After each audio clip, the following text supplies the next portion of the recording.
Okay, I'd like to welcome everybody to tonight's board meeting of Benicia Unified School District, the governing board. It's September 2nd, if you can believe that, and it is now 7:08 p.m. I'm bringing us back from closed session into open session, and at this point, we have nothing to report out from closed session.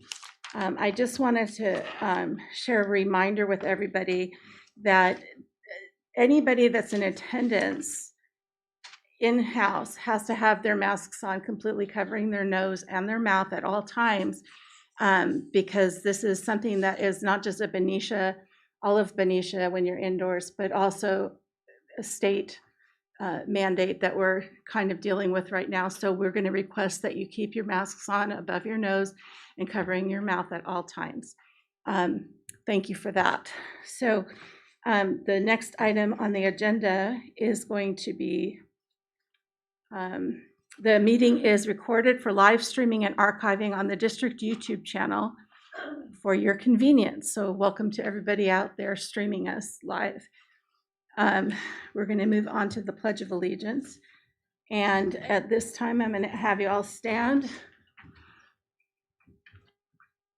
I pledge allegiance to the flag of the United States of America, and to the republic for which it stands, one nation, under God, indivisible, with liberty and justice for all.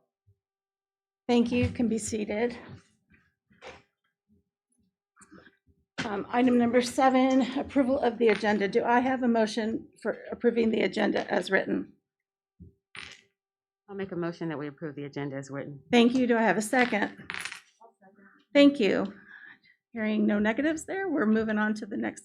Oh, roll call. Roll call. Sorry. President Zeta? Yes. Trustee Moss? Yes. Trustee Ferrucci?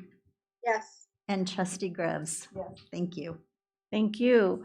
Next is our reports, and I'm really happy to see 2 of our students from Benicia High School here who are going to give us the first updates in person at the meeting. So we haven't seen students for a long time in real life, so it's really nice.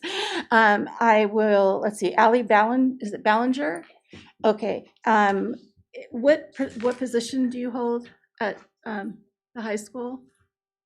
ASB president. You can pull this closer to you, ASB president.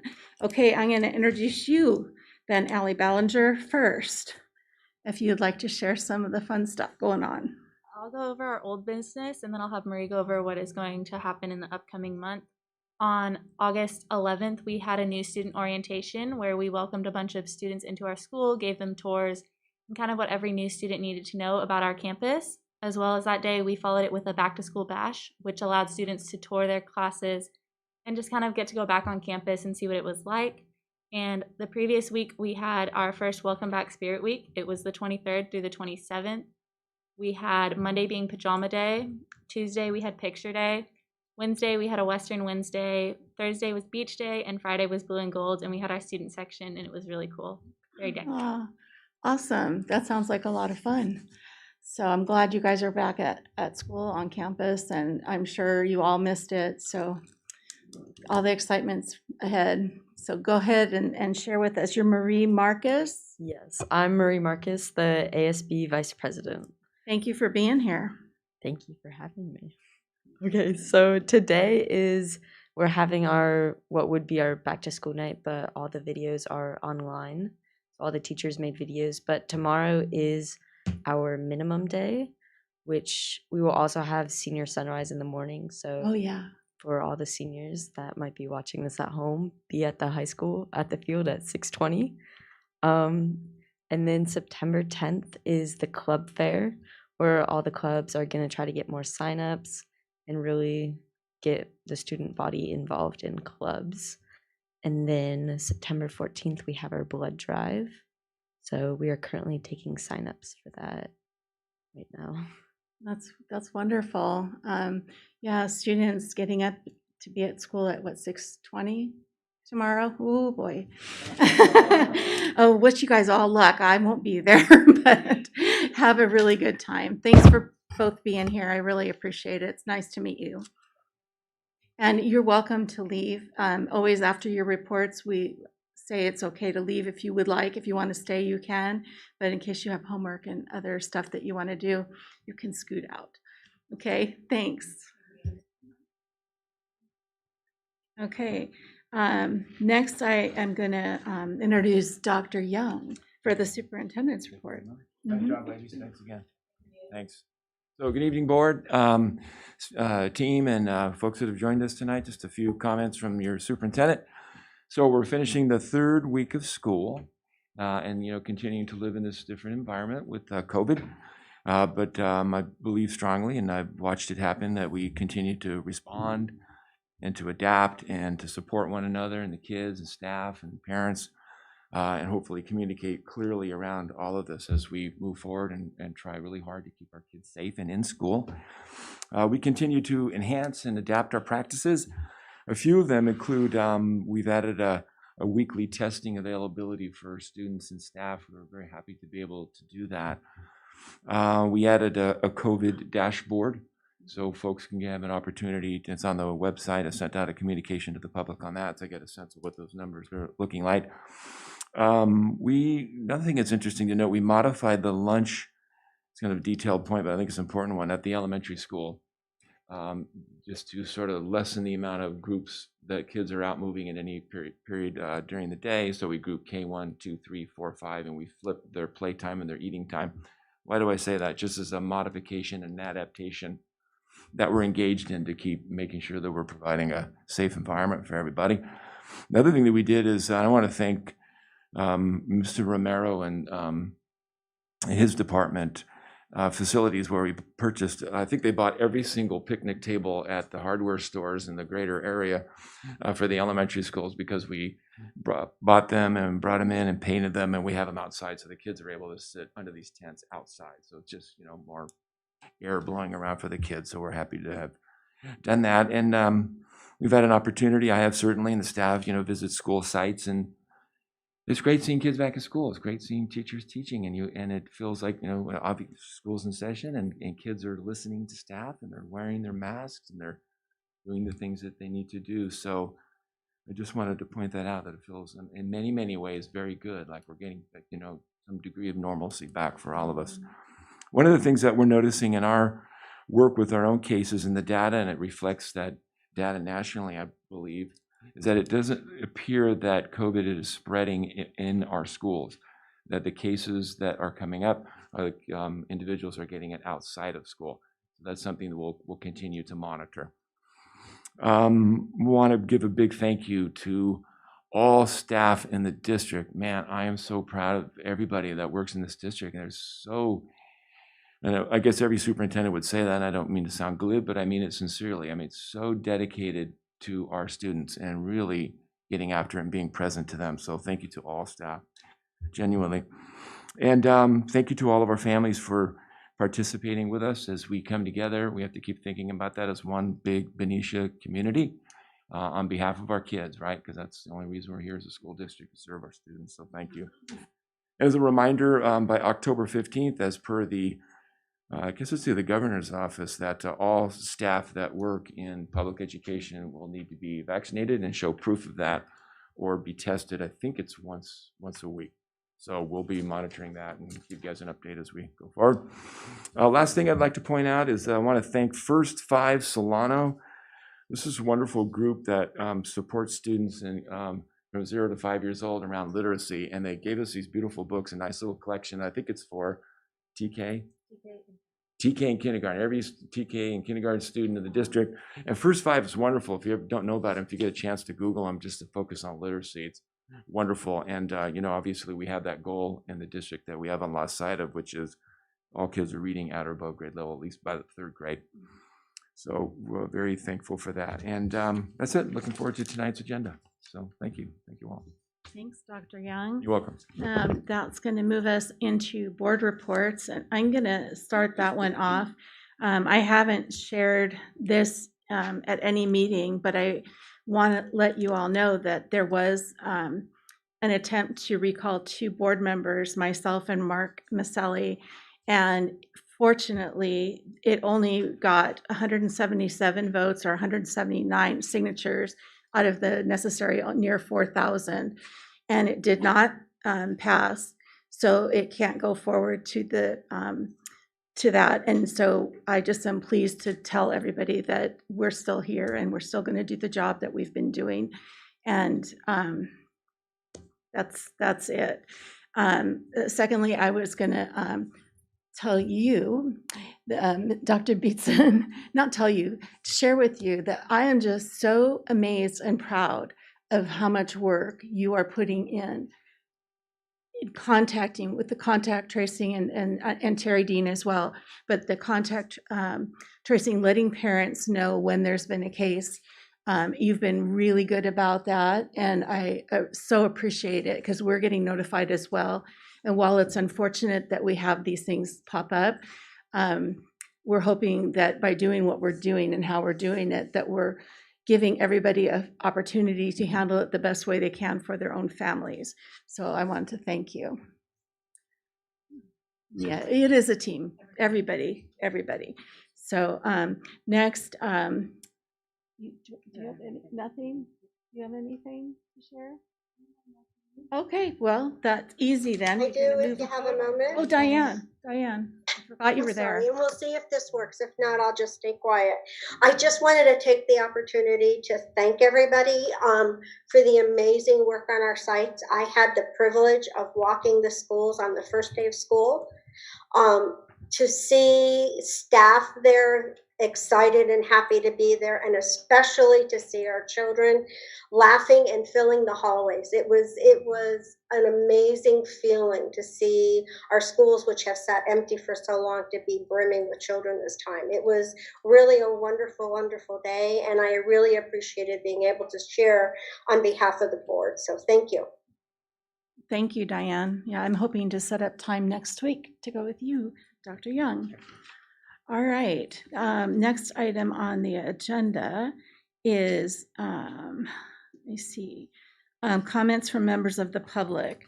The USD has moved to in-person board meetings. We ask that members of the public who wish to attend, including those who wish to address the board, wear a mask at all times.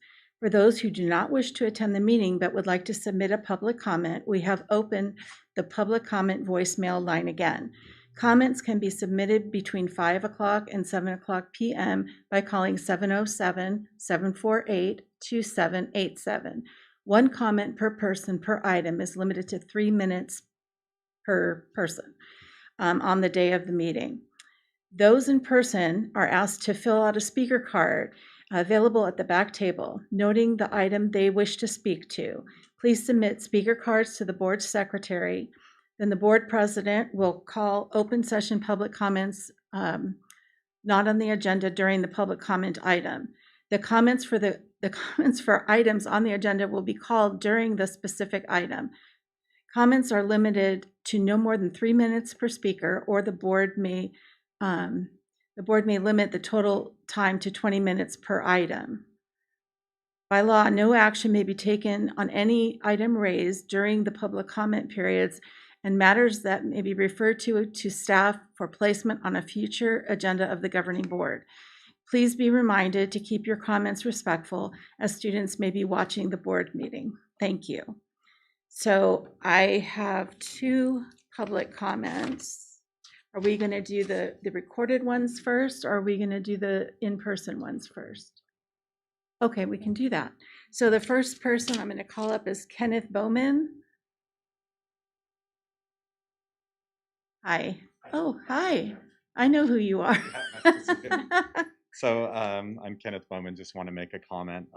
Contrary to what you actually said, Dr. Young, there's schools closed in 19 states right now. So you can take a look at school closing tracker, and that will give you all of the schools closed in all of those states. And it's not just one per state. In our own school, my son is very good with math. So he was coming home the first week, hey, we have a couple out. Then it went to 5 out. Well, now today he has 8 out in his class. And I've got notification for not only his class, but my daughter's class. So I was very disappointed that the virtual learning didn't take place as an option this year. The independent study really wasn't anything close to what the virtual was. The teachers did a fabulous job last year. It was very difficult to just take that on and do what they did.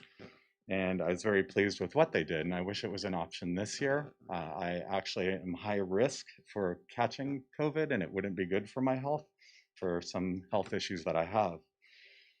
So let me see anything else there. So I think that pretty much states it all, but I hope that you guys come up with a plan that we can get to virtual, because if you think there are no schools closed, please take a look at that site that I mentioned.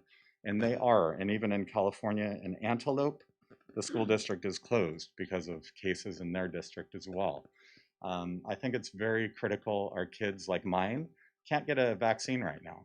So if there was a virtual option, I wish they were at home with me, because I love them and I don't want to see anything bad to happen to any of our kids.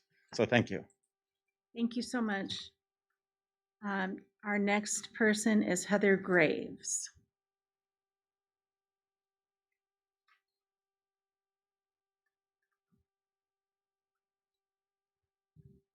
My name is Heather Graves. Actually, it was for one of the agenda items, but I'm happy to go right now. Thank you. I have lived in Benicia for 40 years. My children are graduates of Benicia High, and my grandchildren currently attend Benicia schools. I am concerned about the direction of my grandchildren's EPOC curriculum. Whatever the current incarnation is, critical race theory, CRT, or diversity, equity, and inclusion, it is a vengeance-based rebranding of Marxism, equity, and inclusion. Martin Luther King Jr. urged us not to judge others by the color of their skin, but by the content of their character. America is about equal opportunity and justice under the law, not group equity. Equal opportunity is not the same as equal outcome. Critical race theory, or diversity, equity, inclusion curriculum, is in itself racist and divisive. The principle of merit-based achievement is rejected in favor of group outcomes. CRT and DEI give rise to hate and blame instead of respect and support. CRT and DEI denies upward mobility. The idea that hard work and equal protection result in success is rejected. If you believe in critical race theory, you believe your skin color defines your ability to succeed or causes you to fail. CRT, or EPOC's diversity, equity, inclusion, immorally pushes intergenerational guilt. It intentionally makes children responsible for their ancestors' actions. Is a newly born German baby expected to pay for Hitler's atrocities? CRT, or DEI, empowers elites to persecute. When an elite group picks a scapegoat and blames them for their social ills, mass persecutions ensue. That is not America, but that is where critical race theory leads. Critical race theory and EPOC's diversity, equity, inclusion curriculum are Marxist racism. They push resentment, blame, guilt, fear, silence, and compliance. Americans unite because of their values, not because of their skin color. Whatever its current incarnation, critical race theory being taught in our schools will only bring divisiveness and hostility to our wonderful city. Your job is to protect our children when they are out of our care and to provide an education which prepares them for life. To that end, what you as a school board need to do is provide our children with exceptional teachers in math, reading, writing, science, history, and critical thinking. Stop indoctrinating our children. They go to school for an education, not indoctrination. Teach them critical thinking, not critical race theory. Stop wasting their few hours in school teaching them Marxism disguised as equity, finding ways to slip it into every subject. Teach them to think independently and critically. Stop telling them how to think and feel. Please don't force us to take our children and our grandchildren out of the Benicia schools. Thank you. Thank you, Ms. Graves. And at this time, I'm going to ask that we play our calls that we've received and are recorded. Hello, my name is Nasa Christian. I am the mother of a TK student within the Benicia School District. I'm a Benicia resident as well. And I'm calling tonight to speak very briefly on the topic of the equity-based curriculum, which is agendized, but I'm also going to speak on masking. And so I think it's probably best that this comment is played during the general comment section, if that's okay with you. But first, on the topic of the curriculum, I just want to be sure that tonight you hear my call as well as the calls of others for an equity audit task force to be created, and that task force be composed of diverse people, including educators, parents, and more. I would argue that the creation of such a task force is absolutely essential to the success of any program you move forward on, and I really do urge you tonight to focus on that as a key aspect of your discussion later on. Onto the topic of masks, I'd like to first thank the majority of the BUSD board here tonight for their continued compliance and support of the state requirements mandating the use of masks indoors here in Benicia and in our schools as well. It's pretty clear the preponderance of evidence is in. Many studies have proven that mask wearing does effectively reduce the transmission of COVID, but I kind of think that's not really what we want to focus on. People are focusing more on the mental and emotional effects on kids wearing masks at school. And I want to share something that really helped me, and I hope it kind of relieves some others as well. From the CDC, quote, historically, epidemics are a time of fear, confusion, and helplessness. Mask wearing and even mask making or distribution can provide feelings of empowerment and self-efficacy. Health is a form of public good, and that everyone else's health behaviors improve the health odds of everyone else. This can make masks symbols of altruism and solidarity, end quote. Letting that sink in for a second. So not only does mask wearing reduce the transmission of COVID, a disease that has definitively killed more than 600,000 Americans, mask wearing can also instill in us and in our kids too the values of altruism, solidarity, and even empower them during this time of fear, confusion, and helplessness. I do believe that the majority of the community does support masking in schools. I would say that the City Council mandate enacted last week supports that conclusion. I would also say that the failed attempt at a recall targeting 2 board members here tonight who, tried to keep kids safe, I would say that the failed attempt also suggests that the majority of the community is in support of these mandates. And I really hope that you listen to the majority of the community when we ask you to protect the health of our students and community, our kids, as well as for instilling in our kids the values of altruism, solidarity, and empowerment during what has definitely been a tumultuous time. I hope this helps some people here tonight. It certainly helped me. Thank you all. Hi, my name is Joy Lerner. I'm a Benicia resident, and I have 2 grandchildren in the Benicia Unified School District. This is in response to advocating for a full-time mental health support staff in middle and upper school. I do not feel we need any police presence, but we do need people to help our children who are having a difficult year and have problems that need to be solved, but not by the police. Thank you. This is Namat Shakur Grantham. I'm a resident of Benicia, and I'm speaking in the public comment section. I guess that's item 9. I am in support of a mandatory rule for all students and teachers, all staff, anybody and everybody in the Benicia Unified School District to wear masks. I do not understand or know why any logical adult would protest against having their child wearing masks in the schools, in that the Delta variant is most prominent and most contagious with children, and lately 2 teachers have even passed away from it. So I urge you, the board of the school board, to make it mandatory that all students, staff, and anybody working for or attending Benicia Unified School District to wear masks. Make it mandatory. This is Namat Shakur Grantham, and I am calling on I'm a resident of Benicia, and I'm calling on item 11.3, which is the equity update.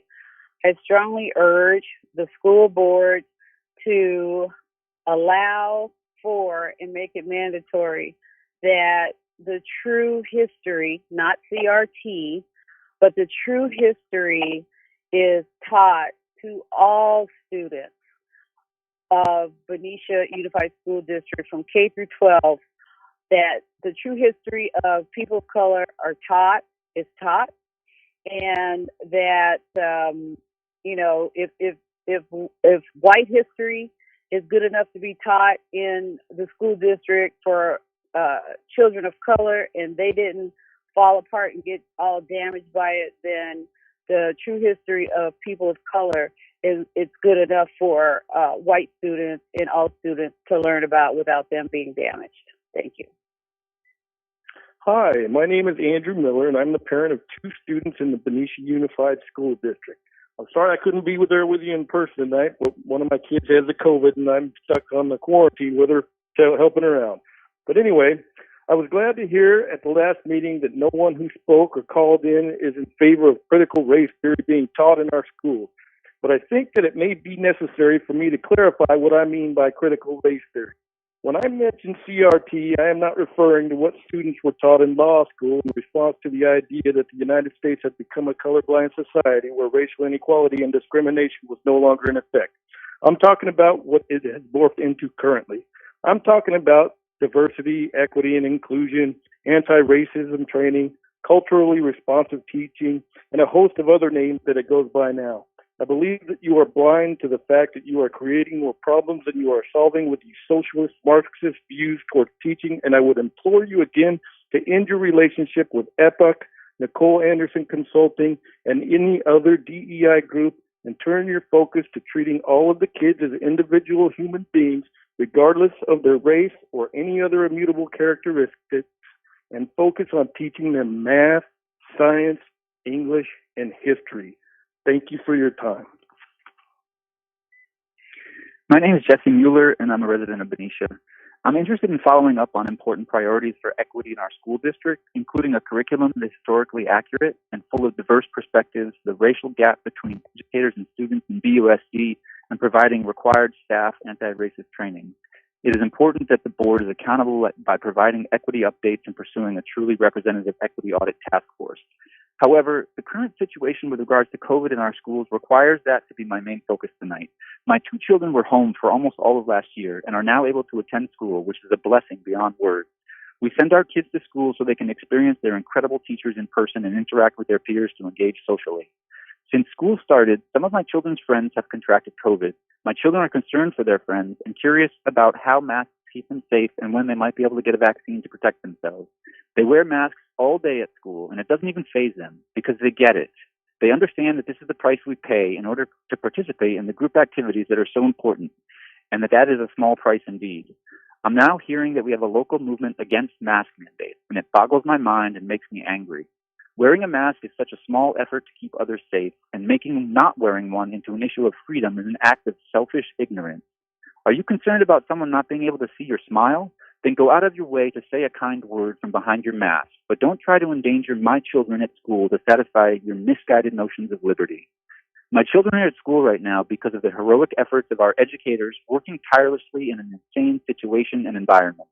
They deserve our school board and city administrators supporting them with sound, science-based policies like mask mandates and eventually requirement of FDA-approved vaccination for COVID, like we have for historical illnesses. Thank you for your time. My name is James Lukens. My comment does not pertain to any items on the agenda. I am the father of 2 students attending Matthew Turner Elementary and its preschool. During the public comment period at the last school board meeting, I was troubled to learn that employees such as those with the Child Development Unit, Food Services, and Janitorial Services were exempted from salary incentives for the 2021 summer session. These groups were the first responders for our children and your students. In the summer of 2020, after the initial COVID-19 lockdowns, the CDU put together a child care program that showed children could successfully attend school with appropriate social distancing measures and masking requirements. The custodians were on board with extra sanitation service. Food services prepared and handed out free breakfast and lunches to all students that requested one. All of these actions occurred with no reasonable treatments for COVID-19 and at great personal risk to those involved. When in-person learning commenced in the latter portion of 2021, each of these groups were given even more responsibilities and roles to fulfill. These groups deserve to be recognized. While my comments are not actionable, I encourage the board members to compensate these group members in some way for their actions and dedication to the students. Thank you. Hi, my name is Sean Henderson. I'm speaking to agenda item 11.3, the equity update. I'm the parent of a middle schooler and a Benicia graduate, and I believe in BUSD's organizational tenets and the LCAP goals. The desired characteristics of the Benicia graduate align with my hopes for my children and every child to be educated in our schools. I am with you, but I'd like to know more about how we are going to get there. From my position as a parent, to relying on data like, frankly, the abysmal test score gaps, my own experiences, and hearing about things ranging from cultural insensitivity to outright racism in our schools, I feel like we have a long way to go. And as much as I like a lot of what I read in the equity update presentation, I believe we are moving way too slowly. First, we need a more inclusive culture. Every single day, district policies, administrative decisions, curriculum choices, and relationships with teachers significantly impact my son's future. The level of trust I give to BUSD educators is enormous. I believe this needs to be matched by much more transparency and outreach to parents. I want to see parent engagement invited in a way in which more parents feel comfortable sharing. Frankly, board meetings and even African American Parent Advisory Group meetings do not accomplish this. How about regular open forums at each school inviting parents to ask questions and share feedback? How about online portals for suggestions, especially from students who need a safe space to share? I'm sure you actually hear a lot of encouraging words about what's working, but you also need to be open to hearing honest feelings of frustration and disappointment without defensiveness. Information about things like the diversity of staff, disciplinary data, and specific efforts to meet district equity goals should be displayed proudly on the school website. Along with facts like homework policies, teachers should be sharing their philosophies of education. How are they specifically meeting the challenges of BUSD's tenants? What are their proactive efforts to achieve equity in their classrooms? I know that the role of teacher is one of the most important and most challenging positions in the world. They need support. And if we really want graduates to be prepared for the 21st century, then teachers must be trained themselves. The EPIC program is a great start, but for it to produce any real steps forward, it needs to be mandatory and it needs to be in person. Looking, for instance, at the histories frameworks call to adopt an additive stance, teachers need training. They can't just be filling gaps with little Black histories scattered here and there. They need to be able to evaluate the Eurocentric perspective of the curriculum, teach the truth, and be able to facilitate honest and sensitive discussions with students. Anti-racist teaching is proven to benefit all students, not just Black and brown. It's essential. No student can afford for us to not take this opportunity to move ahead now with decisiveness, intention, and speed. Now is our time. Thank you. Hello, my name is Amy Lerner. I'm a Benicia resident, and my children are attending the Benicia Unified School District, and I'm calling to do a public comment on the agenda topic related to equity, which is 11.3. In particular, I would like to bring up 4 focus areas. Number 1, truth in curriculum. I'd like to know when the equity audit will take place on our curriculum and if there will be a task force that consists of diverse people from the community that will be doing the audit on our curriculum for all of our students in the Benicia Unified School District and what that timeline is for that to happen. I'd also, number 2, like to understand what is progress being done to hire diverse staff, especially teachers of color, Black teachers? And what is the timeline to hire and what is our goal since so many have left our school system? The third thing I'd like to talk about is anti-racist professional development training, that it should be required for all BUSD staff, administrators, admin staff, teachers. When will it be completed by all? And also, what type of other development besides training will be available to have conversations about diversity and race, so our teachers and staff are comfortable talking to children and know how to talk about it. And lastly, I think there needs to be more communication about what is being done from the equity perspective in our school systems so that parents and the community are aware of everything that's going on and that it's very transparent. Thank you. Hi, my name is Krista Heredia. I have 2 elementary age students within BUSD. My comment is in 2 parts. The first is general, the last for agenda item number 11.3. It is likely you will hear from people tonight who are participating in a rally organized by the group called Let Them Breathe. This group intends to advocate against mask mandates in schools. I would like to remind this board that the city of Benicia passed an indoor mask mandate requiring those aged 4 years and older to wear masks in all indoor and enclosed places. This mandate was effective on August 25th and was passed by unanimous vote from all city council members. With this citywide mask mandate in place, it seems futile to spend any time debating this for our public schools.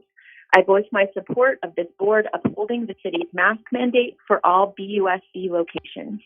I urge board members to swiftly dismiss this request for, quote, mask choice, which is what the group Let Them Breathe is calling being non-compliant with mask mandates.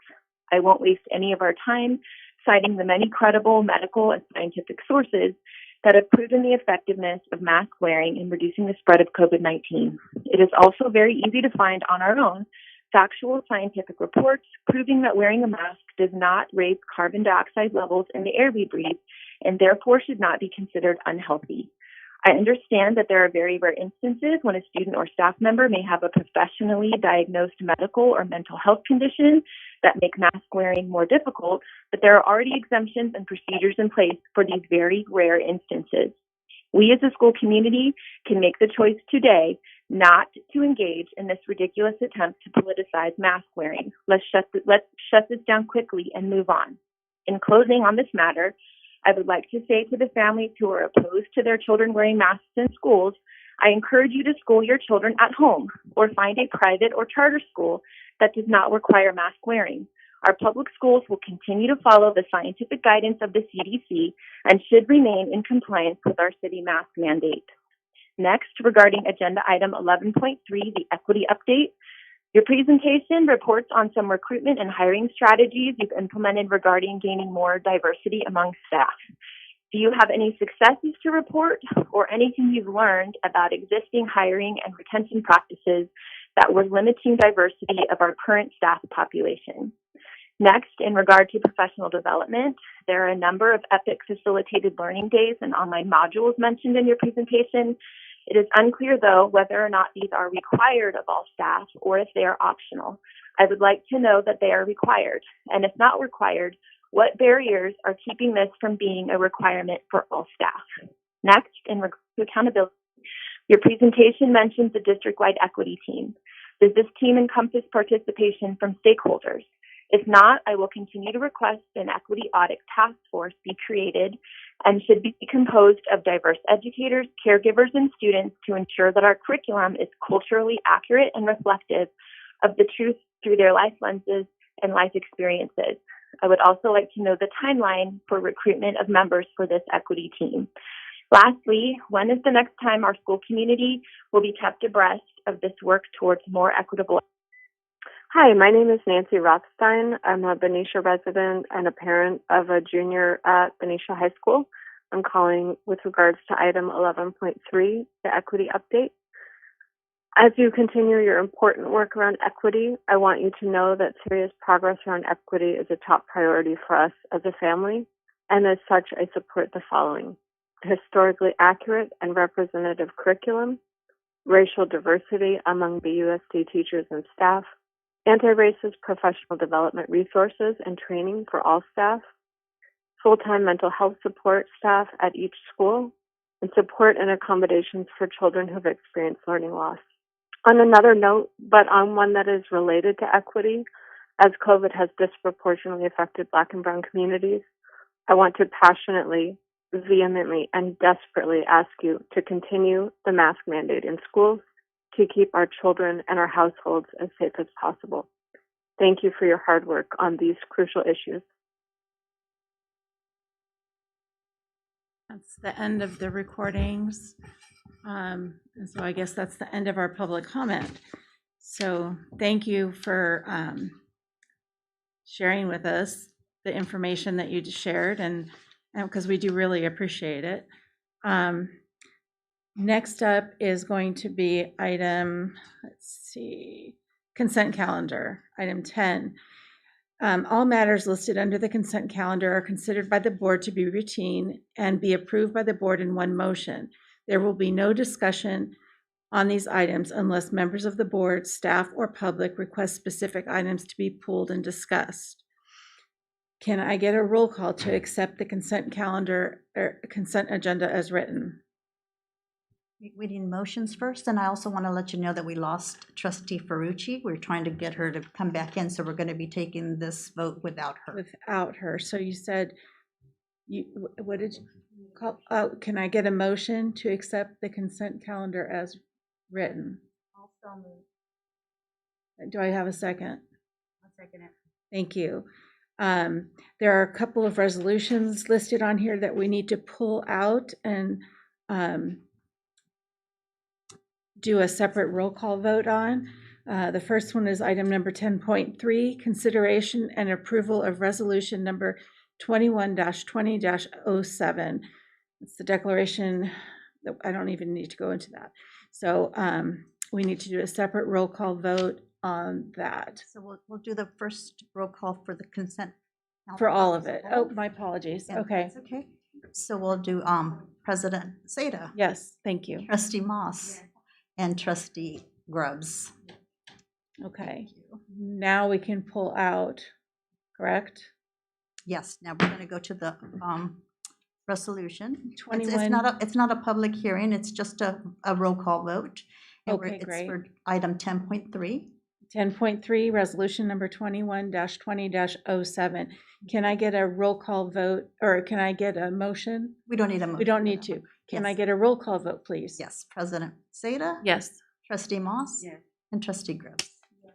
Thank you. Great, thank you. And then I'm going to pull out resolution number 21-22-07.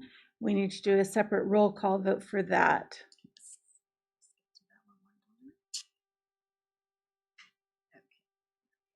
Okay, so President Seda. Yes. Trustee Moss. Yes. And Trustee Grubbs. Yes. Thank you. Okay. So we're moving on to item number 11, communication informational items. The first item up is enrollment. It's an enrollment update, and Tim Rahill, our CBO, is going to be talking to us about that. Yeah, good evening. We have this information item for you tonight to update you on our enrollment after a couple weeks in school. Originally, we were projecting less students in our schools. We've been experiencing less students each year over the past few years, as have many or most school districts throughout California. The state of California is experiencing lower student enrollments in its schools statewide. There's an overall decline throughout the state, and it's been going on for some time. Our declining enrollment in our Benicia schools has been a little bit more on the stable side until this year, and so we're projecting already a decline in our student population. And then what we do every year is we wait and we see how many kids show up each August. And this year, at this point in time, after a couple weeks of school, we are down another 88 students throughout all of our schools. And so we're monitoring that closely. We're going to start outreach efforts with our principals and school staffs and families to kind of pick away at where that might be happening. In the board packet tonight, you can go down and see the detail by grade level. And one of the things that stands out is at our kindergarten level, We are down, we thought we were going to have over 300 kindergartners in our projections. We're actually under 300. And so that might indicate, after we do some digging, that some families have chosen to keep their students in kindergarten home for another year. You might remember that kindergarten is not a mandate, but it is a required offering. And so it's possible that some families are just choosing to keep that grade level at home. But we'll find out. We'll do some digging. And so that's kind of that's the biggest grade level that we saw, an unexpected decline. The others, we do have reductions at each grade level. Most of those can be attributed to signing up for our long-term independent study program, which you will hear about in the next information item. At the secondary levels, middle school's down another 20 from projection, and the secondary level, Benicia High School and Liberty, they're down another 18. So those are a little bit more reasonable reductions from the projection. And again, we're going to monitor that very closely. But at this point in time, based on what the district was projecting, originally at 4,455 students, we're actually, our enrolled students in our system right now is 4,367. So that's a loss of 88 on our projection. So that's a pretty big number. So more to come. We're continuing to monitor that. We're going to continue. Usually by now we've stopped our our daily monitoring, and now we're into our weekly monitoring through September. And so we'll be able to come back and report to see if this reduction in enrollment really sticks, or if we get a few more enrollments back in the system. Thank you, Mr. Rahal. Appreciate that information. Anybody have any questions? No? Okay, yeah, keep us posted and let us know if we get a jump back up. It would be great. All right, the next item is our independent study update, and that's 11.2. And Mrs. Lewis, I have you on the schedule. Oh, wait, yes, right? I'm actually going to start it. Oh, you confused me. It's on my paper. Okay, We're Dr. going to have- Beatson. Thank you. We're going to have a team approach to this presentation on independent study. We wanted to give you an update since the last time we talked on how things were going. So what I want to really go through this evening is just to quickly review the requirements, the process, the intake meetings, and so forth surrounding long-term independent study. Last board meeting, Ms. Corona went into those in depth, so I won't go too far in depth unless you have further questions. I want to give you an update on our enrollment numbers and how that all is going. And then I'm going to turn it over to both Ms. Lewis, who is the principal of our independent study program, and to Ms. Corona, who oversees the whole program, to really talk about the instructional program and the monitoring and kind of a day in the life of what it's like. So just to remind you, right before school started, somewhere over the summer, Assembly Bill 130 came out, and that talked about the requirement to offer independent study to be made available for students whose health would be put at risk to come back to school in person, because the charge for all schools is to be back in person. I do want to remind everyone that it is inside the independent study ed code and policy, not virtual learning. That ed code sunshined at the end of June. That was SB 98 or AB 98. So that really isn't an option for us at this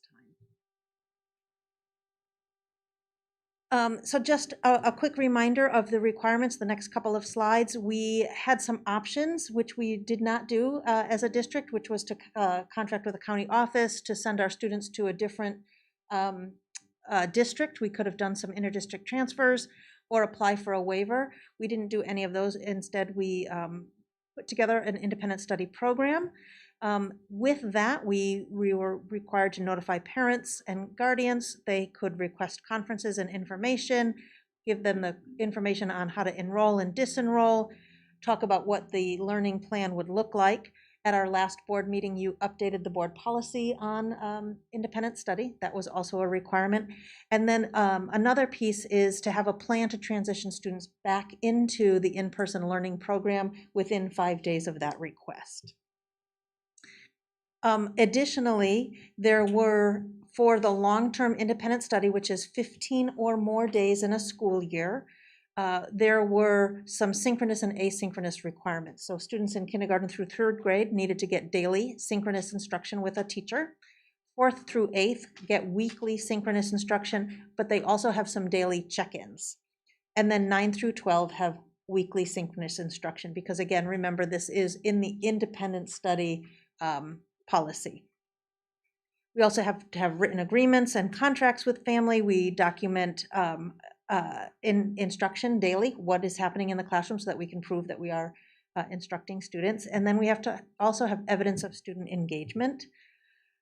And then when students are not showing up or turning in work, because that's how we collect ADA for independent study, it's not about how many students you have, but how much work they're completing.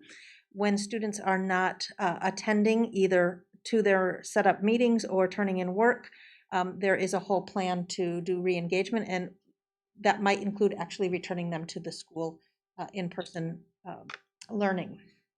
So there we go. It's kind of hard to see. I apologize for that. So our current enrollment, we are at 119 students that was as of yesterday. We don't know if it changed today. And you can see the breakdown for our grade spans of how many students that we have there, and what we're offering is in that middle column. So K3 get 90 minutes of synchronous instruction every single day. And so we have one independent study teacher who's teaching K5, and so she's doing all different grade levels throughout the day and checking in. And then 4-5 get 60 minutes, and 6-8 also get 60 minutes, and then 9-12 get 60 minutes once a week. 4 through 8 get those daily check-ins, phone calls, Zoom meetings, all kinds of things. We'll hear more about that later. And then this slide just shows the breakdown by school site and by grade. So you have, if you look at the high school, you have 9th grade has 8 students, 10th grade 11th, and so on. Any questions on those numbers at this time? So at this time, I really want you to hear what the program is. We're using an online program called Ingenuity, and I'm going to invite Ms. Corona up to talk about the K5 program and then the high school program. You want me to just click for you? Or you can click. There you go. And then after that, you'll hear from Ms. Lewis about a day in the life. You're welcome. Good evening, President Zeta, trustees. Thank you for having me once again. This is not even with heels I can do this, but it's okay. So the way that Edgenuity works is we have established obviously it is Common Core aligned, and we are providing all of the courses that are required for all grade levels, same as what is happening in the school sites. And like Dr. Beatson said, it is independent study. They do provide different activities. They do have the text-to-speech. They have the audio and translation. Some of the courses, like the ELA for the elementary, they have activities where it does require for them to conduct an activity, and then they have to wait for the teacher to reach out to them and provide some guidance on that and give them feedback before they can move to another activity. So that's part of that independent study at Genuity. It also provides monitoring and the assessments. They cannot move from one lesson to the next until they have conducted those assessments. For the secondary, one of the things that we were looking at is making sure that When the student is able to transition back to in-person instruction, we wanted to make sure that there was a seamless transition. So all of the courses that they are getting right now during independent study, they're able to easily transition back to in-person instruction. If they're receiving AP Literature and Comp, then that would be something that they would be transitioning back to in-person. We try to accommodate to schedules that they originally had selected. There are some courses that we were not able to do, but the majority of the courses, I would say 99.9% of the courses, they are the same as what we're offering within in-person instruction. So some of these, they do have the listening and speaking activities. Some courses, these are new additions that happened last summer. And it also provides SEL courses that are available for students. So these are all the courses that are also part of our in-person instruction. I didn't even click. So the secondary, it is 400 standards aligned. Everything, all of the courses are Common Core. They're aligned to state standards. And like I said, it is a flexible alignment. Everything is digital. Everything has to be at their own pace. The beauty about this is that students, one of the things is that they do have to learn how to time manage. The activities have to be done, and based on the legislation and the law, we cannot be having students get behind. They have a week to complete assignments. Teachers are reaching out. So that's one of the things that it is a challenge for some of the students, the time management, because if they are getting behind, then trying to catch up with the courses, it would be difficult to do. So the other things for the secondary, we have the CTE electives, and those would be like AP US History, Open Source. We have AP Language and Composition. There are different, at the middle school, they did open a Middle Health Quest course, and also another piece was the world language courses, which offers Spanish 1, 2, and 3. It offers French in addition to other languages. So this is a very good online platform, which is highly recommended, and it is the most important is aligned with Common Core. I think that is it. Any questions? Thank you.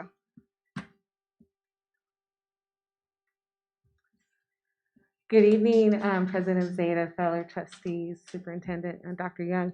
My name is Kimberly Lewis, and I proudly was tapped to be oversee as an administrator for this program, which I appreciate because I get to be involved with K through 12. So I get to sometime I'm having a meeting with kindergartners, and then I get to have a really great conversation with seniors and what their plans are for the future. So one of the things like Dr. Beatson talked about is K through 3 K through 5, that each student has an opportunity each day to check in with their teacher. K through 3 with their respective cohorts, they meet every day, 90 minutes with their teacher, Ms. Schuster. By the way, she's amazing.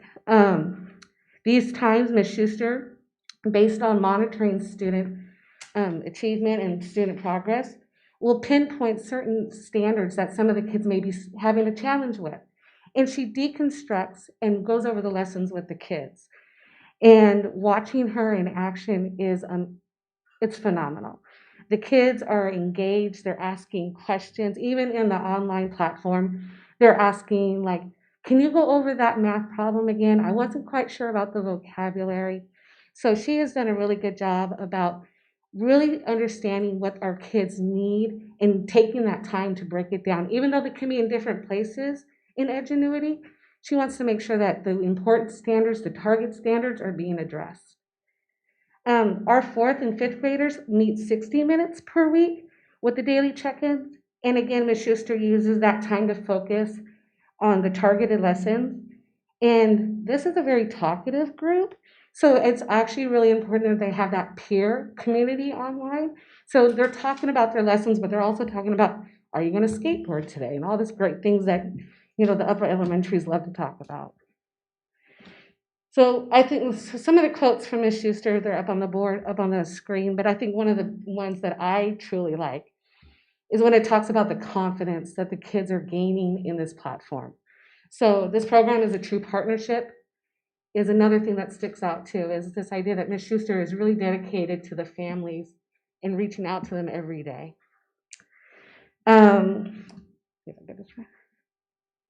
Here's a couple quotes from the students, and I swear it is absolutely a kick in the pants to be with third graders. They're so much fun.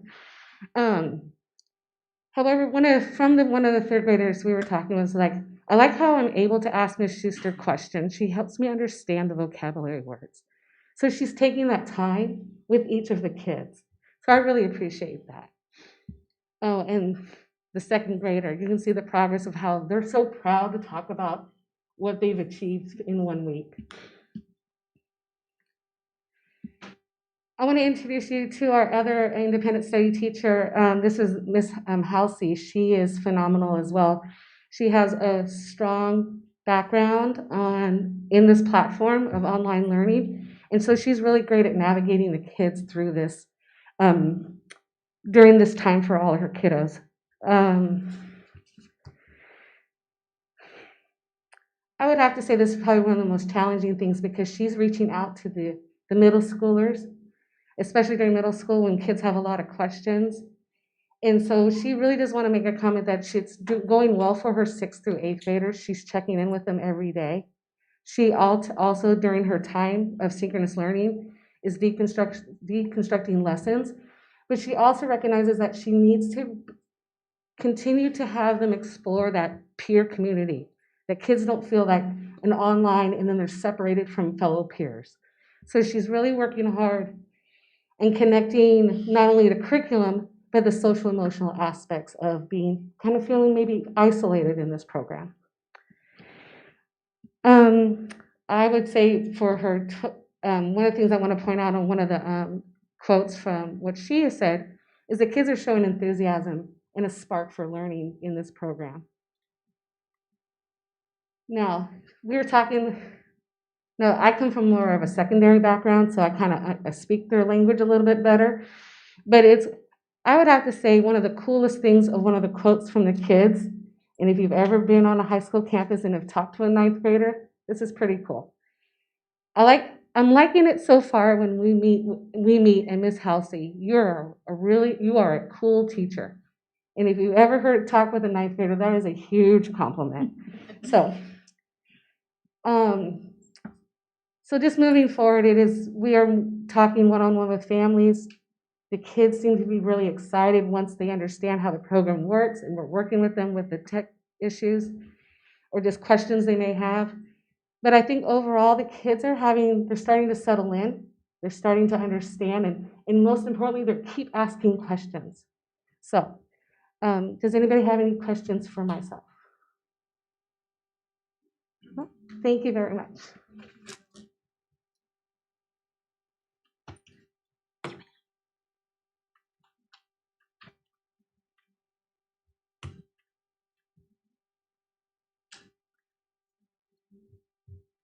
Turn my mic on. We're going to move on to 11.3, which is our equity update. And Dr. Beatson, you're on. Thank you. Thanks for having me back again. I'm excited to give you this equity update, and I'd like you to think about this as sort of the foundation. We'll do, a series every periodically give updates, and so I wanted to kind of lay the foundation of where this work is coming from. Let's see. And this will also be a joint presentation between myself, Mrs. Rice, and Dr. Gill. Okay. So the real foundation, our charge, is to teach the Common Core state standards and frameworks. The standards are the what that we teach, and the frameworks describe the how that we are to teach that. That leads us to look at curriculum, and we want to share with you what our current curriculum are that we're using and the supplementary materials and examples. We want to talk you through what the curriculum adoption process is as we continue to look to the future, and go in depth with what our professional development work that we've been doing with EPIC is. And so that's where we will turn some of that over to my colleagues here. And then we will end with the work that Dr. Gill has done with staffing and recruitment, which is amazing. Okay.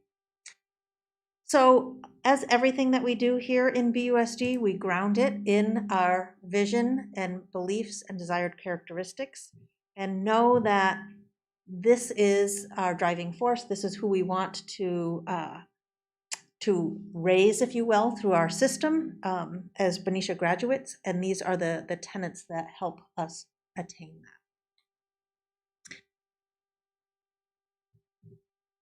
Last May, or June, I guess I should say, you adopted a strategic plan LCAP that had 4 goals in it.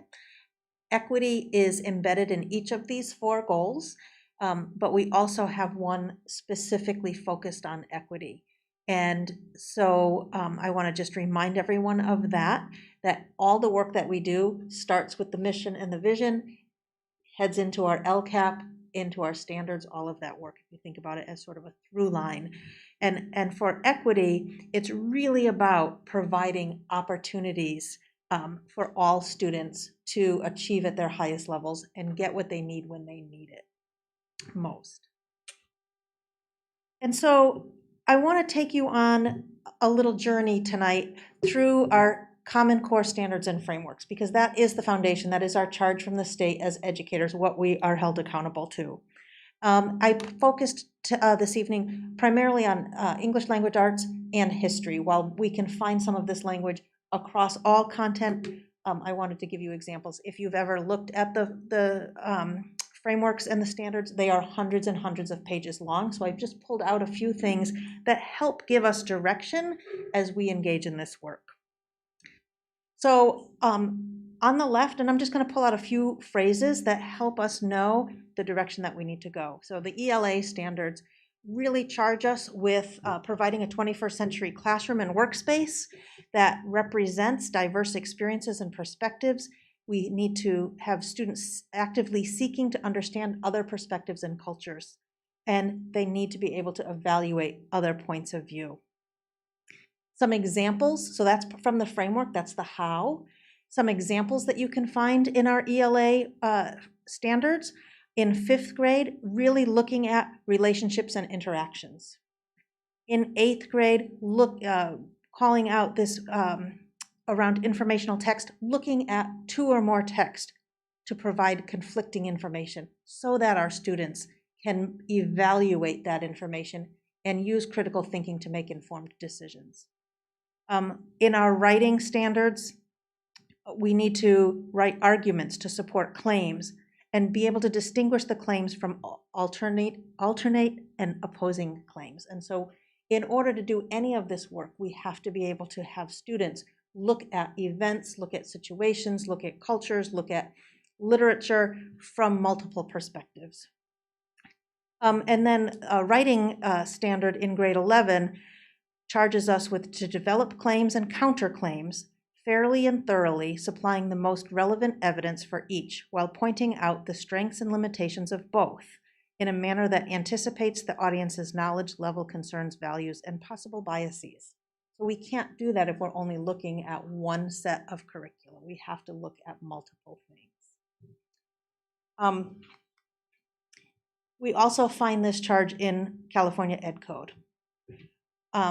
This Ed Code charges us that social sciences shall include the early history of California and the study and the role of contributions, and it lists many different groups of people and how they contributed to the economic, political, and social development of California and the United States, with particular emphasis on portraying the role of these groups in contemporary society. And so that's acknowledging that things change over time. We're going to find similar language in the history frameworks. Again, the frameworks on the left All California students deserve a world-class 21st century education that accomplishes this goal, and it's important to acknowledge that inequities exist in our current educational system. Analyses of the data have revealed persistent and academic achievement gaps. I've presented that to you in previous board meetings when we look at our data and really trying to peel apart what are the barriers for students and why do some students excel and others are not, and what do we need to do to provide the supports that they need to achieve at high levels. On the right-hand side, just some excerpts. Again, I'm not going to read through all of them, but opportunities to integrate culturally and linguistically responsive teaching into classroom instruction in order to deepen content understanding and develop literacy and promote engagement. Students may possess, and I think this is really important in this day and age, that students may possess multiple cultural identities. And our teachers, culturally competent teachers, respect differences. They're aware of their own identity and unconscious bias and adapt their instruction accordingly. And we do need to have our teachers have an additive stance. So constantly bringing in other perspectives and other pieces of information so that we can fill gaps around curriculum by adding relevant examples of diversity beyond those in the standards. And having that last part of that framework is really having, again, multiple perspectives around issues. Just a few more. Grappling with multiple and often competing pieces of information, form interpretations based on evidence, learn about how to place information in its appropriate context. This middle piece, that history is as constructed narrative is continually being reshaped and retold. And we should look at the history of the past as lively and accurate, as well as rich with controversies and dynamic personalities. And so we have to allow space in our classrooms and the materials that we use for those conversations. And that last one that I'm going to just go through, it talks about the rights, all the rights that we would expect of people in America, and how those rights have either been encouraged or discouraged throughout history. And so again, I bring you this as the beginning of our conversation, or the continuing conversation, to set the foundation of the why of the work that we're doing around equity. We've looked at data, we've dug back into the standards and frameworks, and yes, it's giving us this charge that this is the work that we are engaging in. And with that, I would like to turn this next piece over to Mrs. Rice to talk about what is our current curriculum. Yep.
And then 11th grade, it's also TCI, and that's U.S. history.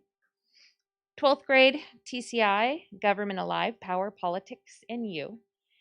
And then we also have, as you know, in high school, several AP courses that also have different curriculum that follow the AP guidelines. In science for K-5, we have Scott Forsman, and we also have Mystery Science for that bridge to the next generation science standards. We also, in 5th grade, have, those are sprinklers. Also in 5th grade, we have March Media, which is also known as Family Life for our 5th graders. 6th through 8th grade are using Amplify Science. And then our 7th graders also have the Holt Life Science for Health.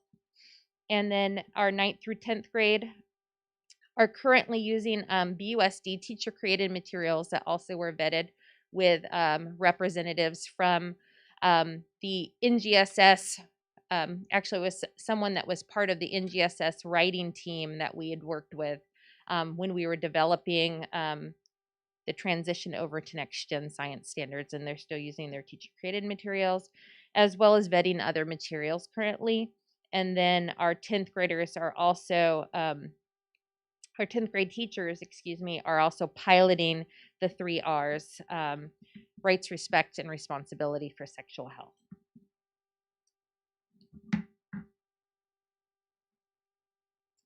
And then we have several different supplementary curriculum and materials.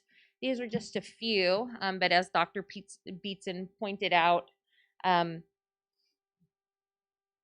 6th through 12th grade in our standards, it's looking at multiple perspectives and bringing in primary and secondary sources. So they have supplemental materials for that. They also have supplementary text to focus on those standards. Imagine Math is one of the things that is utilized in TK through 5. Literacy Footprints is a support for our guided reading and also interventions.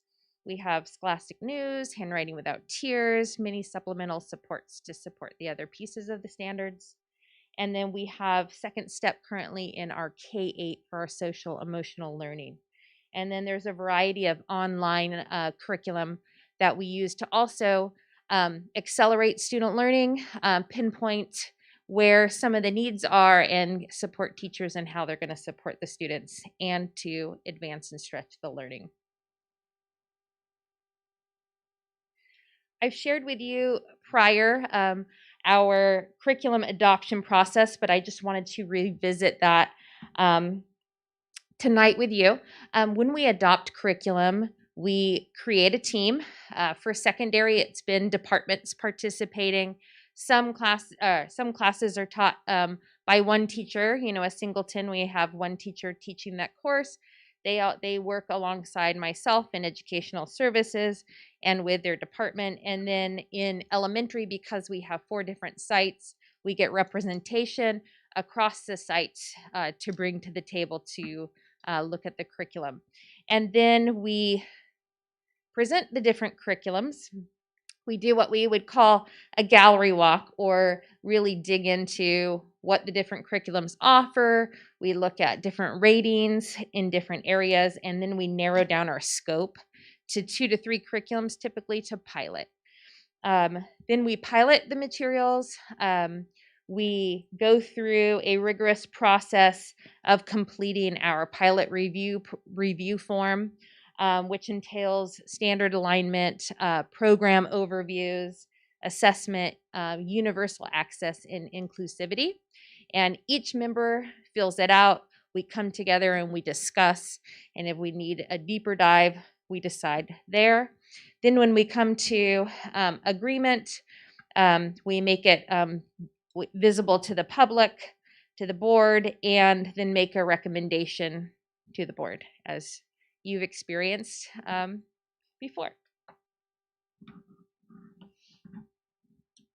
And then lastly, for my part tonight, I want to just give an update on the professional learning that we have done and will be participating in this year. And for our administrators, prior to the year starting, we had a full day of professional learning focused on equity and inclusion, and EPIC led us through that. One of the topics that we were really working on was compassionate dialogue, and working through that as an administrative team. And then also as an administrative team, we will have 2-hour trainings each month to continue that work with EPIC, as well as our cabinet group will do quarterly check-ins with EPIC to continue that work in equity for our district. District-wide, we are also working with Epic Education, and they're going to support us in a launch for a district-wide equity team, and that is in the works now. And then also, as you know, you've participated in a board study session with equity as a focus, and you have some of those that will be coming up as well this year. And then as a whole, our staff as a whole, we had our district-wide professional learning day, both for certificated, classified, and management on August 13th, prior to the start of school. And Epic Education led us in that work, and they'll be coming back for our February professional development day as well. And then we are going to be putting out some Epic online modules. Different from last year is that we are narrowing down the focus, so we will offer up to 7 online modules this year, but we're going to chunk it into sections where we'll offer a choice of 2 to 3, and then we will have a virtual but facilitated learning lab with Epic to discuss the equity work that we're doing. We've had the question of, will that be required? And the professional learning day, August 13th and February 15th is required, so that full day Epic. The online modules are not required. Because that isn't another professional learning day that we have built in, but we definitely want to, our charge is that everybody's participating in the work, and then those that want to participate further, we want to offer that for them. And we are paying our staff on a time card to participate in those modules as well. We also have parent and community forums planned. Epic is going to facilitate 2 community forums October 14th and March 1st from 6 to 7:30. We'll get more information out to you on that. And then we're also working on a parent speaker series that we are putting together to have for families as well on different topics such as equity, such as college and career, etc. So many things in the work, exciting, and thank you for having me. Any questions? Yes. I do want to say first, thank you, Dr. Beatson, and thank you, Mrs. Rice, for grounding the work in the guidelines as directed by the California Department of Education and the standards, and reminding us that the work that we do in public education is driven and highly regulated. And so there are guidelines and things that we're supposed to be teaching in the education system. So I wanted to say thank you for that first. I also wanted to know, in terms of the textbooks, do you have a place here at the district office where parents can come and kind of like review materials if they wanted to? Like, is there like a little library? Because a lot of times parents may only see the textbooks that their kids have, or if they're online, they might see some of the work, but is there a place where it's housed here? Because I know, for example, at the county office, I know they used to have the textbooks just on site, but at the district office, do you have anything here for parents so that they can actually see, what's in the books? We keep, when we're piloting materials, we house materials here, and it's open to the public to view. We don't have every material housed here, so we do put that if somebody wants to see the materials, is to contact their sites is the best way. We have some, but not all, because we have several courses. Okay, yeah, that makes sense. At the school sites might be a good idea too. And then the other part of my question was, did you have anything that you could share? Of course, it's not confidential, in terms of the professional development that the staff took place. And was there anything, anything that you can share about the experiences? Yes, definitely. So compassionate dialogue was a large focus of the day.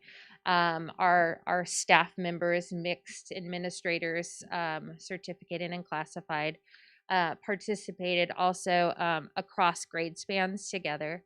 They went through different sharing out different ways of communication, what's positive communication. They had dialogue about, their personal experience and kind of digging into that. And then Epic started the working with us on the protocol, which they call the RIR protocol, which is recognize, interrupt, and repair. And it's one of their strategies of supporting really strong, solid communication and what they consider compassionate dialogue. We just have been getting back feedback from staff. We want to put it back out again to get a bigger pool, but overall the feedback's been very positive. People felt like it was applicable to their role in the district. And they were excited to see that administrators were continuing to participate in the work and that it was going to be coming back. So that's the feedback that I've dug through so far. Yes, absolutely. Thank you. Thank you, Mrs. Rice. You're welcome. And I guess we're turning it over to Dr. Gill. Thank you. Good evening, President Zeta, trustees, Dr. Young, community members, and staff. So it's my pleasure to share this information regarding hiring processes and what we have been doing. I do want to say I have been doing this job. This is my second district doing assistant superintendent of. I did ed services and student services and HR in my former district, and doing this here. Hiring highly qualified staff and hiring diverse staff as naturally has been a focus of mine, just unintentionally. So I don't want me to just say, oh, I have to purposely now start doing this. This is actually part of a natural process for me as a person when we're doing this. I also want to say that, and I thank all the members of our staff who actually participate in this process of hiring staff, hiring employees. Because in HR, we actually do more of processing of paperwork. But we have on our interview panels, we have administrators, classified staff, teachers, all different positions depending on the type of positions. We have participants from different angles, school sides, who, like for teaching position, any teaching position, we always have a BTA unit member, which is teachers. For any classified positions, we have classified staff also participate. So there are many different staff members who play a key role in making sure we're hiring not only highly qualified, great employees, which we are very proud of, but also they are from diverse backgrounds. So before I start sharing what we have been doing, so to speak, this year, let me just share some numbers with you, some data as to who our students are and who our staff are. So from students' perspective, I'll just share key numbers. So for example, our white population, about 43%. And certificated staff, again, that is, about 75% of our staff, 76% of our staff is white, which we have known. That is one thing that we have known, and it's important to know, recognize, and then think about what we are going to do to work on it and continue working on that. And then classified staff and management staff is, more comparable with the student data. Let me just point out a couple other numbers. Hispanic students, 23%. Now that is, again, an area where our certificated staff, which is mainly teachers, counselors, and so on, that is an area where we are consciously working on, classified staff and management staff is about 15-16% and so on. Filipino is another area where 6% students are Filipino and only 2% are certificate staff. African American is another area. So the pattern here, as we were working on the data, was that our classified staff and management staff is more comparable with the student population as compared to our teaching staff. Again, it's an observation to make, and then for us to continue working on that data. Here's some additional subgroups. Asian students, pretty comparable, and then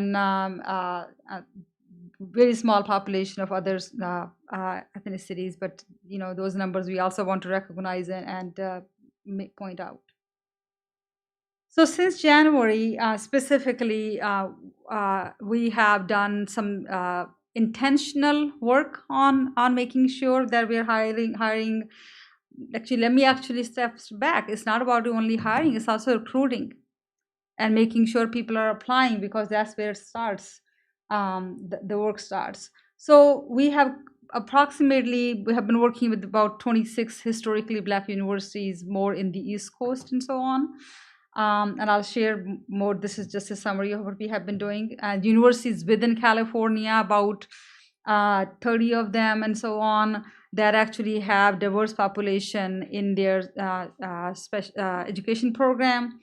AXA stands for Administrators Organization in California, and then CASA is the California Association of African American Superintendents and Administrators. So those are the organizations mainly we have been working with to focus really on the actual, like, what else can we do other than just looking at AdJoin and advertising other places. But so these are the areas where we have been working on. So what we did first was we actually created a flyer, and in this flyer we specifically said we are seeking diverse, equity focused, highly qualified employees. And then this is how we, even though we advertise all these positions in AdJoin, but this is a flyer then we publicized in many different places and sent it to a lot of different people. Even when we advertise our positions, for example, Access, one of the places, they have a magazine where we advertise our positions. And when we advertise our position, the first sentence is Benicia Unified is seeking diverse employees. So people actually, a couple of the actual applicants actually even said to me personally, saying, the reason I applied in your district because your job said, the first sentence was you're looking at equity focused, diverse employees. So people pay attention to, those keywords.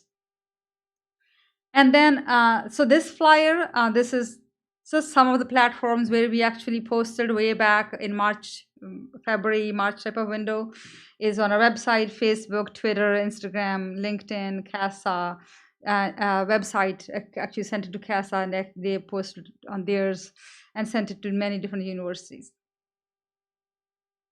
Then I just want to show you an example when I'm sharing with you that we contacted and reached out to universities, that some of the work that actually I'm very thankful to my HR team who actually helped me with this, because calling this many people, reaching out to them, emailing them constantly, communicating them. I just want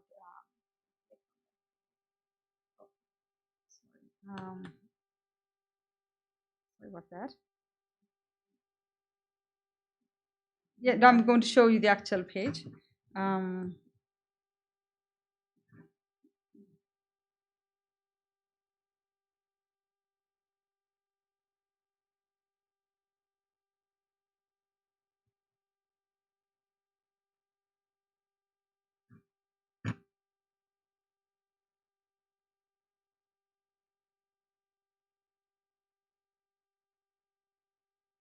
Okay, if you click on it now, you should.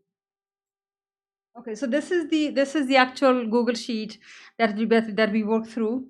And Ms. Martinez, if you can just scroll down, you'll see each line is a university. And this is how all of the universities we have been reaching out to personally.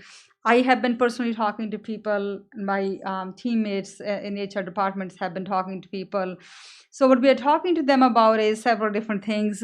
One, advertising our flyers on their websites, advertising our jobs on their websites. They have actually jobs boards or job searches and those kind of places where their current students see jobs, and that's how they apply. So we're reaching out all the way to East Coast, Midwest, wherever we can, whoever gives us access. Then looking for job fairs, which was difficult this year because of COVID, but we are going to continue working on that next in the future. And then thirdly is reaching out to specific advisors, specific people who are working with students on placing students. Then that's actually how we hired some of them. And by asking them and saying, do you have a student, or do you have students who are looking for a job who could be an intern, but we are also going to focus on, along with highly qualified, a diverse student from diverse background. So that's how we just hired a teacher a couple of weeks ago. That's how we hired a teacher from a diverse background. That's just one example. And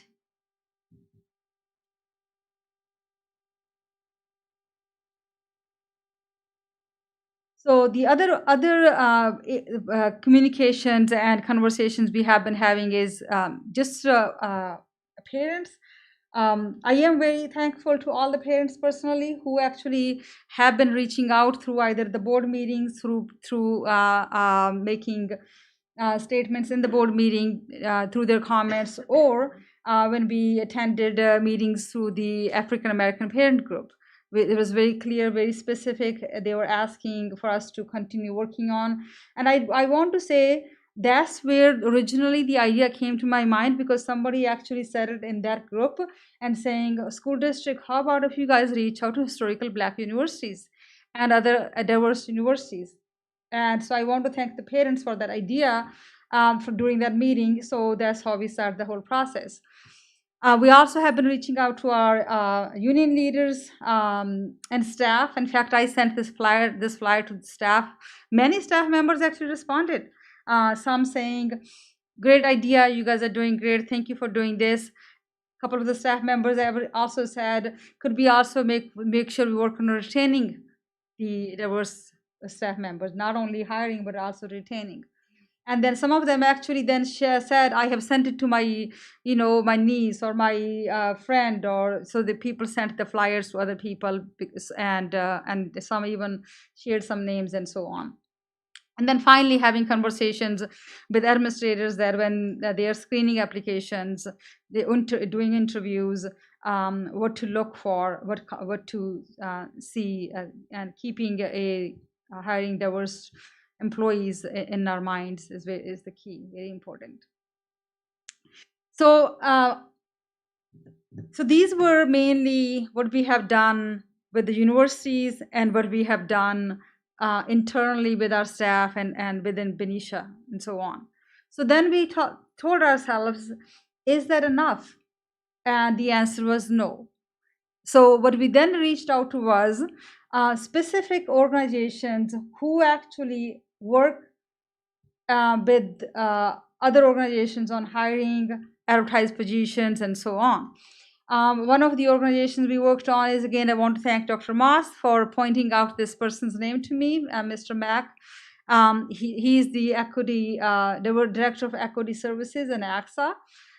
So I actually reached out to him. He was very, very responsive. And this was his quote, then one of the communications he sent to when he connected me with one of the directors from CASA, which was, he said, I wanted to connect you, the Assistant Superintendent of Human Resources at Benicia Unified School District, Dr. Kashwinder Gill, is working intentionally to recruit African American teachers and administrators in her tour district. And there were other things he had shared with him and said, what can we do to support Benicia Unified School District to make this happen? And then I actually did have conversations, not only one, like several with CASA. And they were, again, very, very responsive. We focused not only at African American administrators and teachers, but also from other diverse groups, because we had more meetings with other people as well. So I am proud to say that the movement has started even at the state level. They have actually called a couple of meetings since then, and they said, we're going to continue working on it. And one of the first meetings they said, you know what, we're actually starting this because Benicia Unified reached out to us and they actually invited me to that meeting. So in that meeting, the director of AXA, Wesley Smith, attended that meeting. President of CASA, Dr. Campson, attended that meeting, and other state key level people from the state level. They said, Benicia, you have started the moment and we're going to continue working on it. So one of the things I personally have been asking them is, and my next goal also will be to reach out to there is another group, is Latino administrators group as well, Hispanic administrators group as well in California, reach out to them as well, do the same kind of thing, but continue working on it. So what I have been asking them is that on their website, can they have a list of applicants, like an applicant pool, so that if there are teachers, administrators from different diverse groups who are looking for a job, certain jobs, they can put their information on there, so people like us can just go to that applicant pool and recruit from there. And they said, that's a great idea, can you help us put that together? So I have volunteered myself in our district to help them put that together. We will work on that to figure out a way to have some type of applicant pool on their websites, because so that when people say, I'm looking for a job, where can I put my name out there, so we could make sure that happens.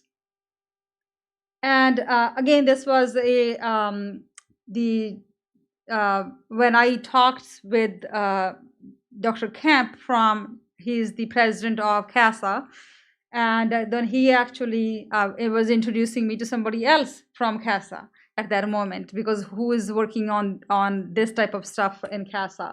So and he basically said to him, about a week ago, I was able to speak with Kush, which is me, regarding Benicia Unified Participation in CASA. Benicia is interested in district level membership that will allow them to advertise positions on CASA website. So that will be our next goal. They even told me that if they have, let's see, keep our fingers crossed, if they happen to have a in-person conference, CASA conference next year, we can actually have a table, a booth at that, so we can advertise and recruit people from there. So we're going to go all in, not only from just one side, but trying from every single angle.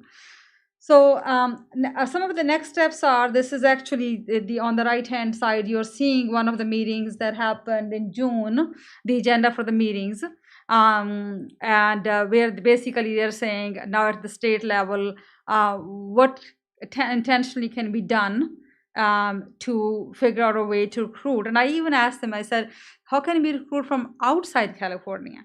Because when I was contacting historically Black universities, and several of the directors said to me, California is very expensive.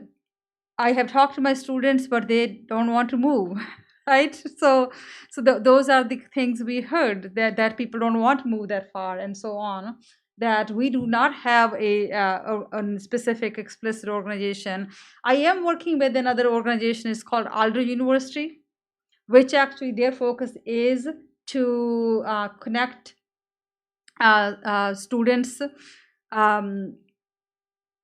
to actually groom students to work in certain organizations. So for example, the way it works is, if we have within Benicia or around Benicia, any people who want to work in Benicia, we will say, these 5 people who want to work in Benicia, we want them to be students in your university. We will develop a partnership with them.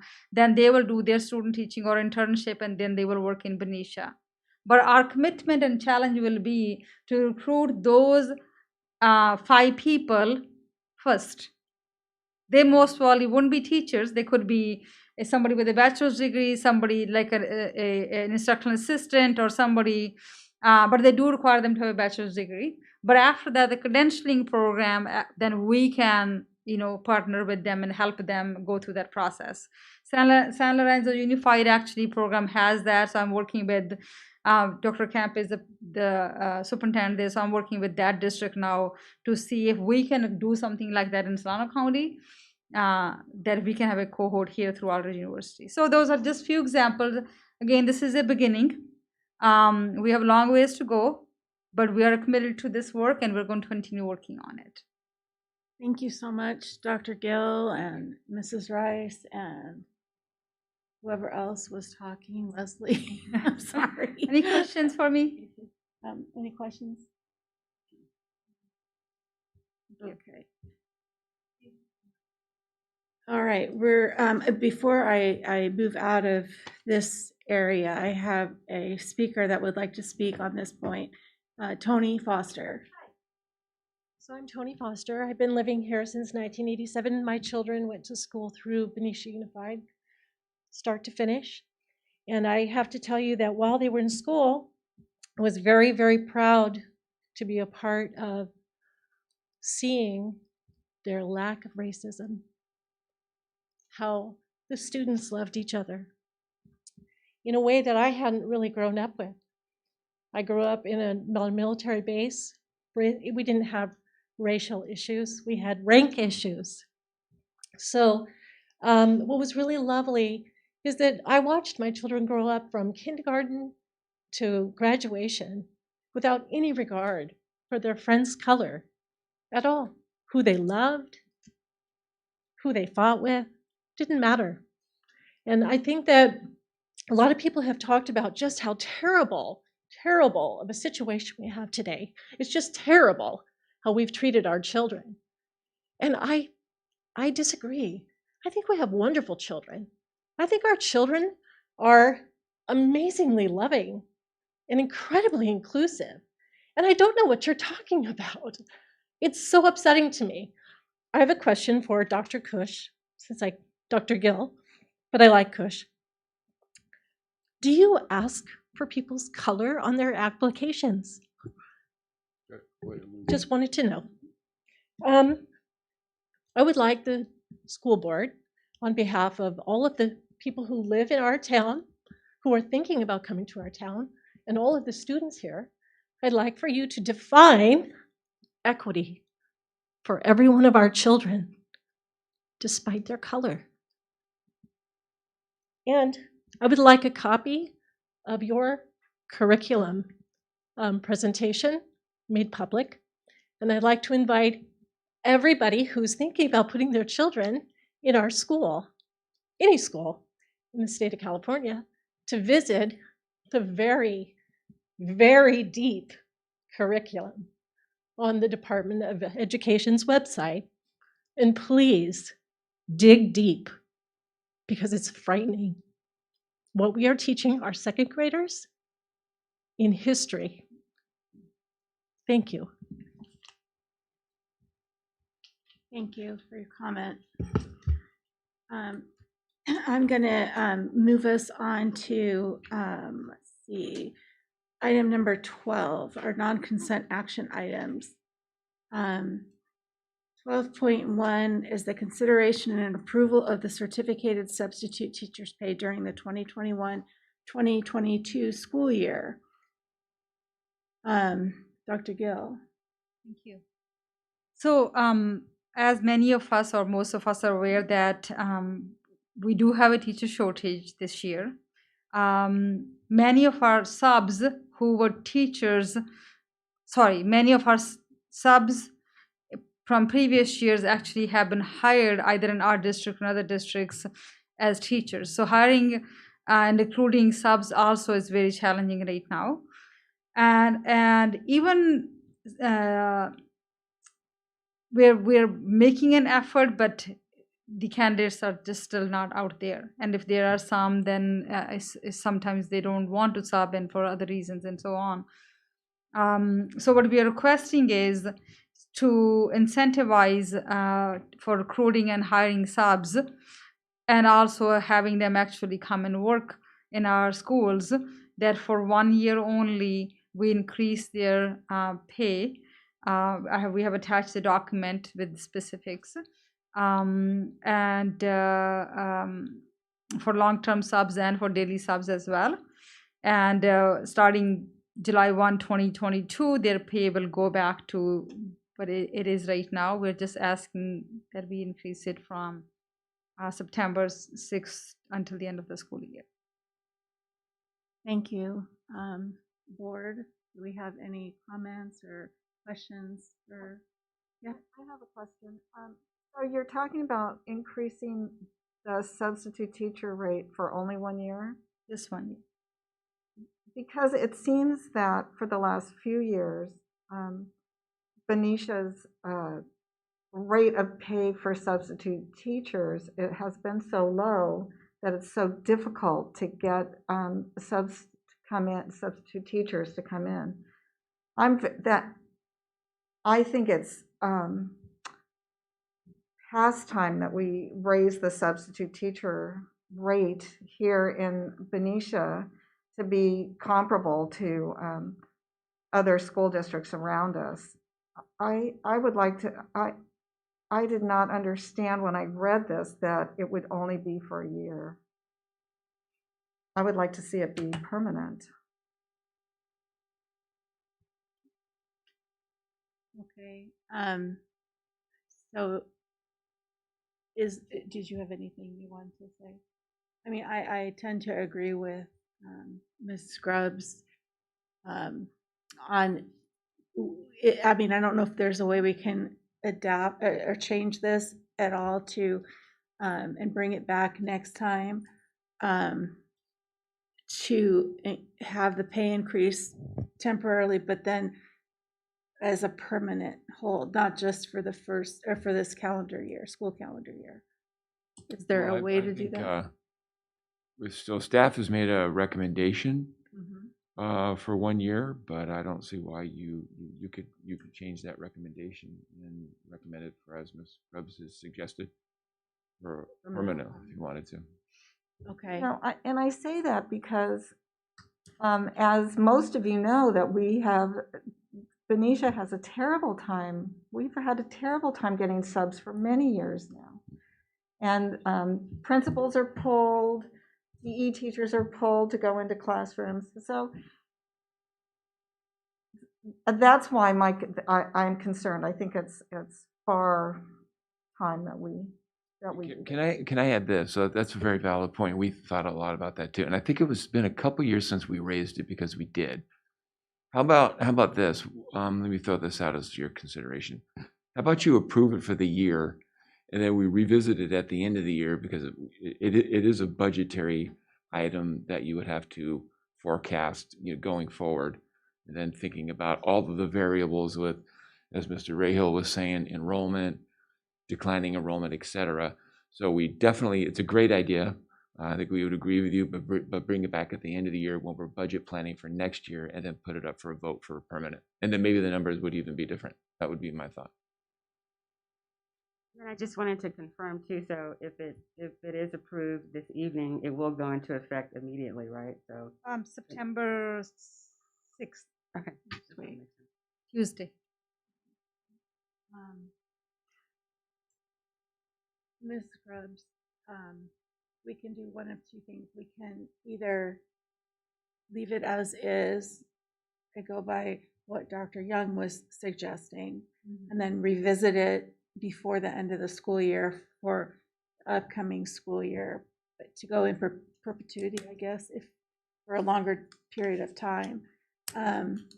Or we can update this now, and and I don't know how that will affect our budget, given that we are losing some student population to various degrees. Yeah, the thing is that staff has recommended it for this year, right? So I don't understand why it couldn't be permanent. I understand what you're saying to bring it back, which I think is fine. I think it's needed, but I also want to acknowledge the difficulty that having a lack of substitutes in the classrooms, in all the classrooms that we have experienced over the last few years. And I understand, of course, that it is a budgetary issue, but our job is to educate our children. That is our job. That is our love. That's our heart. So if we are pulling PE teachers out from PE so that I just think it's a consideration. I understand, but I understand your point. But it's already budgeted for this year. So we haven't done the budget for next year. So, I mean, I'm okay with that, with bringing it back, but I want to make sure it comes back, and it should come back Before the end of the year. before the end of the year. I'd like to see it come back in at least in March, so that Mr. Ray Hill can get it in the budget and work around that. But I do want to make sure it comes back. Okay. So that So I have a suggestion and I have a question as well. she was here. I thought we lost her a long time ago. Could you answer that one? So my question is, first of all, I'm assuming that we're covering the, I haven't heard anybody talk about, we're covering this increase right now in the substitute pay from all of the special monies that we're getting, just like we're doing with the other additional job, the temporary jobs. Is that correct? And my assumption? I didn't understand what you said, the question. Could, Ms. Ferrucci, could you restate the question a little bit more? We can have Mr. Rahal take a stab at it. Yeah, let me try again. What I would like to know, because I heard nothing about what's covering the cost of the increase, is the sub increase being covered by all the additional support monies that we have received from the state and the federal government? Okay, so then possibly a motion would be that we accept it as it's written for this year, and before the end of the year, staff does a cost analysis and lets us know what we can do to better support the increase of salary for substitutes for the coming year. Sounds good. That sounds good. Okay, then. Thank you. Is that your motion? You want me to repeat it? Yeah, that was good, Diane. Yeah, it was excellent. Can I have Okay, a motion? yes, that was my motion. That was my suggestion. I'll take it. I'll second it. Okay. All right. And You're welcome. all those in favor, or roll call vote, please?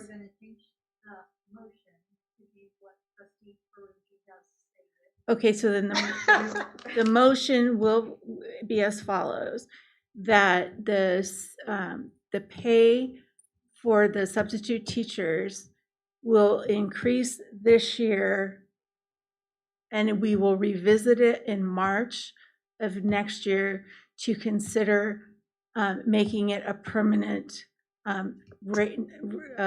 regular, how we're going to pay our subs. It'll be a permanent situation. Well, I was asking for a cost analysis so that it could become a permanent increase of some type. Okay, y'all got that? Okay, all right. So, okay. Yeah. Okay, all right. So we had a motion and we have a second, and let's just bring it back again. And we accept it as is, and bring it back in March, so that Tim Rahal can work some magic with the numbers, and hopefully we can continue on with this pay amount, this level. And roll call vote. President Seda. Yes. Trustee Moss. Yes. Trustee Ferrucci. Yes. And Trustee Grubbs. Yes. Thank you. Nice. Okay. Thank you. Next item up is the consideration and approval of temporary department office tech position for health department during the 2021-2022 school year. And I'm going to ask Dr. Gill again to share with us the information regarding this specific position. Thank you. So as we know that the COVID cases continue, we are watching, on a daily basis. Every time there's a COVID case comes, lots of paperwork, contact tracing, all of that comes along with it. So what we are requesting is that we provide extra support to our health services department. Terry Dean, who is wonderful, is the coordinator of health services department, but she can definitely use a lot more help with that. So we are requesting to give her department a temporary office technician position for this year to just deal with the extra work they're dealing with and make sure they do a really good job with that. Okay, does anybody have any questions? Because I do. I think we know how good Terry Dean is at her job. She's amazing. But I feel that, I mean, yes, we do need some additional a position to help with the office work and such. But I still think at the same time, we need to consider continuing to look into hiring another person similar to Terry that can handle some of the backload, because this is a huge, huge job. And I've already seen how it's impacted her position. And so I would like to see that, because I don't know if it says that in here, that that we're going to continue to look for a nurse, an RN, to have as a secondary person on staff at all times, full time. Definitely. So governing board had already approved that position. We will continue keeping that position open and seeking out and make every effort to hire and fill that position as well. Okay. And which is also a temporary position. It's a temporary position. That is a temporary position as of right now. That's how it was approved through LCAP in, was it LCAP or COVID funding, I think? Well, all of the COVID funding is in the LCAP, and we did it as a temporary position because that was one-time money as we evaluate all of those new positions and determine which ones we need to carry on. Okay, so is there a way to approve this, depending on how we vote, but also have Tim Rahill come back to us at some point with, after he looks at the budget and the numbers and stuff, and let's see if we can make this a real thing and have more than one nurse in our district to work with all 7 of our schools, which I think is really important. So thank you for continuing to do that work. And I guess any other questions? I just wanted to give a historical perspective here and just say that we used to have 2 nurses on staff at Benicia Unified. It's always been a big job, and now it's an even bigger job, and we only have one fantastic Terry Dean. But really our district needs at least 2 to cover all these schools, and the high school is huge, so I support you there. Oh, thanks. I think we just gotta do what we need to do now, but we need to continue the work to get another nurse in here and keep them. I would hope that we could make it a permanent position and not just a temporary one. And that may be why we're having trouble finding somebody, because it's a temporary position. Yes, that's a good. Right. So, so at this point, I know everybody's eager to go. So, is there? Do I have a motion to accept and approve the temporary department office tech position for Health Service Department during the 2021-2022 school year? I'll move. Okay. I'll move. Thank you. And do I have a second?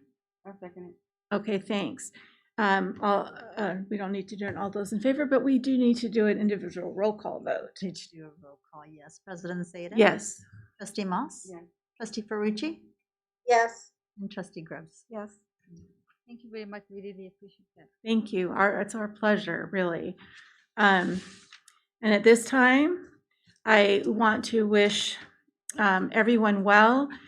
Continue to mask up to slow the spread, and we will see you at our next board meeting on September 16th.